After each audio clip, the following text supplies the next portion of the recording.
ಅಂತೇಳಿ ನಮ್ಮ ಊರು ನಂಜಾಪುರ ಗ್ರಾಮ, ಹಳೆಬೀಡು ಹೋಬಳಿ, ಬೇಲೂರು ತಾಲೂಕು, ಹಾಸನ ಜಿಲ್ಲೆ. ಏನಪ್ಪ ಅಂತಂದರೆ ನಾವೊಂದು ಶುಂಠಿ ಬೆಳೆ ಹಾಕಿದ್ದು, ಅದು ಯಾವ ರೀತಿ ಬಂದಿದೆ ನಮಗೆ ಶುಂಠಿ ನೋಡೋಕ್ಕೆ ಒಂಥರ ತುಂಬ ಖುಷಿಯಾಗುತ್ತೆ. ಅದಕ್ಕೆ ಒಂದೇ ಸಲ ಸ್ಪ್ರೇ ಮಾಡಿರೋದು, ಅದು ಯಾವುದೇ ಔಷಧಿ ಎಲ್ಲ ನಮ್ಮ ಎಮ್ಮೆ ಮೋದಿ ಕೇರ್ ಔಷಧಿ. ಎಷ್ಟು ನೀಟಾಗಿ ಒಂದು ಸಲ ಮಾಡಿರೋದು.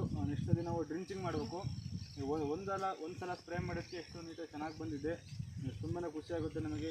ಇದೊಂದು ಔಷಧಿ ಬಿಟ್ಟರೆ ನಾವು ಯಾವ ಔಷಧಿನೂ ಸ್ಪ್ರೇ ಮಾಡೋಲ್ಲ. ನಾವು ವರ್ಷ ಇದೇ ಔಷಧಿ ಸ್ಪ್ರೇ ಮಾಡೋದು. ನಮ್ಮೂರು ನಂಜಾಪುರ ಗ್ರಾಮ ಅಂತೇಳಿ. ಆ ಔಷಧಿನೂ ಆ ಕಡೆ ಹೊಲಕ್ಕೆ ಹಾಕಿದ್ದು, ಒಂದು 8 ಚೀಲ ಹಾಕಿದ್ದು, ನಮಗೆ ಒಂದು 170 ಚೀಲ ಇಳುವರಿ ಬಂದಿದೆ. ಅದಕ್ಕೂ ಕೂಡ ನಾವು ಇದೇ ಔಷಧಿನ ಸ್ಪ್ರೇ ಮಾಡಿದ್ದು. ತುಂಬಾ ಖುಷಿಯಾಗುತ್ತೆ. ಆ ಬೀಜನ ತಗೊಂಡು ನಾವು ಇದಕ್ಕೆ ಹಾಕಿದ್ದು, ಒಂದು ಗುಣಿನೂ ಮಿಸ್ ಆಗಿಲ್ಲ. ನಾನು ಒಂದೇ ಸಲ ಸ್ಪ್ರೇ ಮಾಡಿರೋದು. ತುಂಬ ಖುಷಿಯಾಗುತ್ತೆ ನಮಗೆ.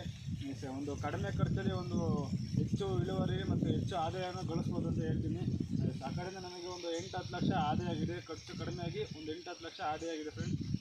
ಎಲ್ಲರೂ ಕೂಡ ಬಳಸಿ, ನೀವು ಬಳಸಿ.